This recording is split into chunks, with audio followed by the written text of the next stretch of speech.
নামাজে সাউ সাজদার বিধান। কোন সময় কিভাবে কি ভুল করলে নামাজের মধ্যে সাউ সাজদা দিতে হয়, এই বিষয়টি অত্যন্ত গুরুত্বপূর্ণ একটা বিষয়। অনেকে ফোন করে জানতে চেয়েছেন। তো দর্শক শ্রোতা, তিনটি কথা স্মরণ রাখলে সাউ সাজদার বিষয়টি অত্যন্ত সহজ এবং স্পষ্ট হয়ে যায়। এক নম্বর হলো, নামাজের মধ্যে কোনো ওয়াজিব ছুটে গেলে সাউ সাজদা দিতে হয়। দুই নম্বর, নামাজের মধ্যে কোনো ওয়াজিব আদায় করতে বিলম্ব করলে সাউ সাজদা দিতে হয়। তিন নম্বর, নামাজের মধ্যে কোনো ফরজ বিধান আদায় করতে বিলম্ব করলে সাউ সাজদা দিতে হয়। নামাজের মধ্যে কোনো ওয়াজিব ছুটে গেলে, যেমন নামাজের মধ্যে সূরা ফাতিহা পড়া ওয়াজিব, সূরা মিলানো ওয়াজিব, 2 নম্বর রাকাতে বৈঠক করা ওয়াজিব, এরকম কোনো একটা ওয়াজিব ছুটে গেল, তাহলে তাকে সাজদা দিতে হবে। যেটা আমরা জেনে থাকি নামাজের মধ্যে 14টি ওয়াজিব আছে। এই যদি কোনো একটা ওয়াজিব ছুটে যায় তাহলে তাকে সাজদা দিতে হয়।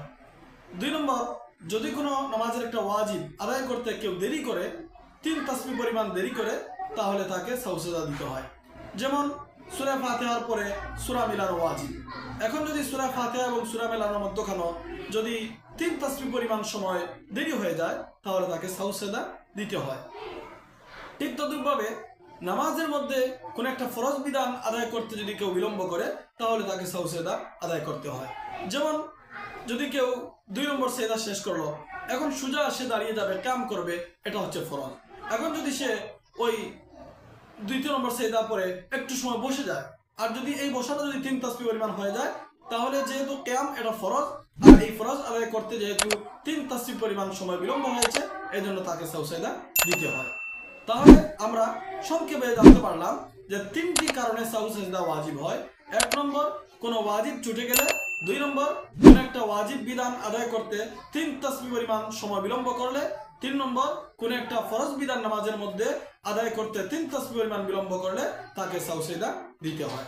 সুতরাং এই 3টা কথা স্মরণ রাখলেই আমরা সাজদার বিষয়টি স্পষ্ট করে জেনে নিতে পারবো ইনশাআল্লাহ।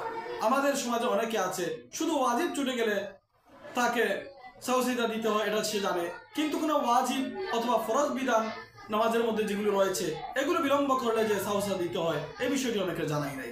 এই জন্য আজকে আপনাদের সামনে এই মাসলাটি শেয়ার করলাম। আল্লাহ পাক আমাদের সবাইকে তৌফিক দান করুন।